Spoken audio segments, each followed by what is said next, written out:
श्री गणेशाय नमः। शिव पुराण का परिचय। सूत जी कहते हैं, साधु महात्माओं, आपने बहुत अच्छी बात पूछी है। आपका यह प्रश्न तीनों लोगों का हित करने वाला है। मैं गुरुदेव व्यास का स्मरण करके आप लोगों से स्नेहवश इस विषय का वर्णन करूंगा। आप आदर पूर्वक सुने। उससे सबसे उत्तम जो शिव पुराण है वह वेदांत का सार तथा वक्ता और श्रोता का समस्त पाप राशियों के उद्धार करने वाला है। इतना ही नहीं, परलोक में परमात्मा प्रस्तुत देने वाला, कली की कलम बस राशि का विनाश करने वाला, उसमें भगवान शिव के उत्तम इसका वर्णन है। वह हमनो धर्म, अर्थ, काम और मोक्ष, इन चारों पुरुषार्थों को देने वाला वह पुराण सदा ही अपने प्रभाव की दृष्टि से वृद्धि और विस्तार को प्राप्त हो रहा है।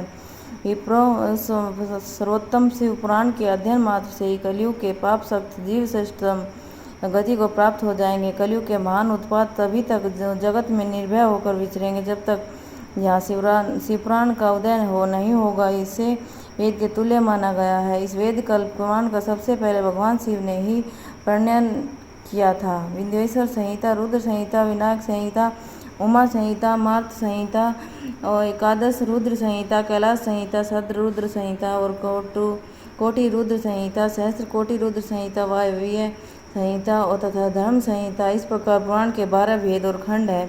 ये 12 संहिताएं और अत्यंत पुण्यमयी मानी गई है। ब्राह्मणों और मैं उनके श्लोकों की संख्या बता रहा हूँ, आप लोग वह सब आदरपूर्वक सुनिए।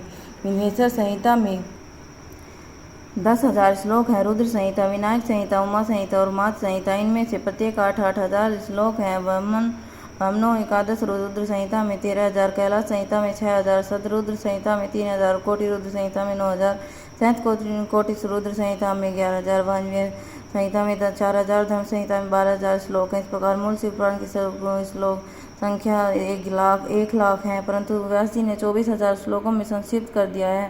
पुराणों की कम संख्या विचार से इस पुराण का स्थान चौथा है। इसमें 7 संहिताएं हैं।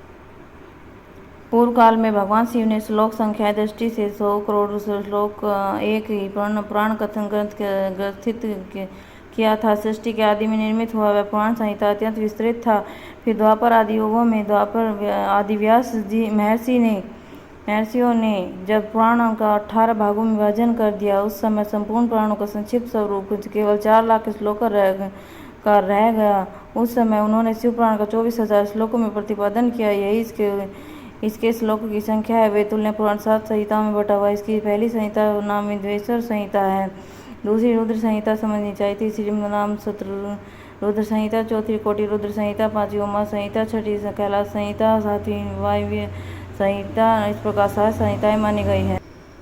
इन 7 संहिताओं से उक्त दिव्य शिव पुराण वेद के तुल्य प्रमाणिक सबसे उत्कृष्ट गति प्रदान करने वाले है। निर्मल शिव पुराण भगवान के शिव के द्वारा ही प्रतिपादित है। शिरोमणि भगवान व्यास ने संक्षेप कर संकलित किया है। समस्त जीव समुदाय के लिए उपकारक, त्रिविध तापों का नाश करने वाला, तुलना रहित सतत पुरुषों को कल्याण प्रदान करने वाला, इसमें वेदांत विज्ञान में प्रधान निष्कपट धर्म का प्रतिपादन किया गया है। यह पुराण ईर्ष्या रहित करण वाले विद्वानों के लिए जानने की वस्तु इस श्रेष्ठ मंत्र समूह का संकलन है। धर्म, अर्थ, काम और त्रिविध की प्राप्ति साधन भी वर्णन है। यह उत्तम शिव पुराण समस्त पुराणों में श्रेष्ठ है। वेद वेदांत वेद रूप विलसित परम वस्तु परमात्मा इसमें ज्ञान किया गया है। जो बड़े आदर से पढ़ता सुनता है वह भगवान शिव का प्रिय होकर परम गति को प्राप्त कर लेता है। और शिव शंकर भगवान की जय। दूसरा अध्याय समाप्त।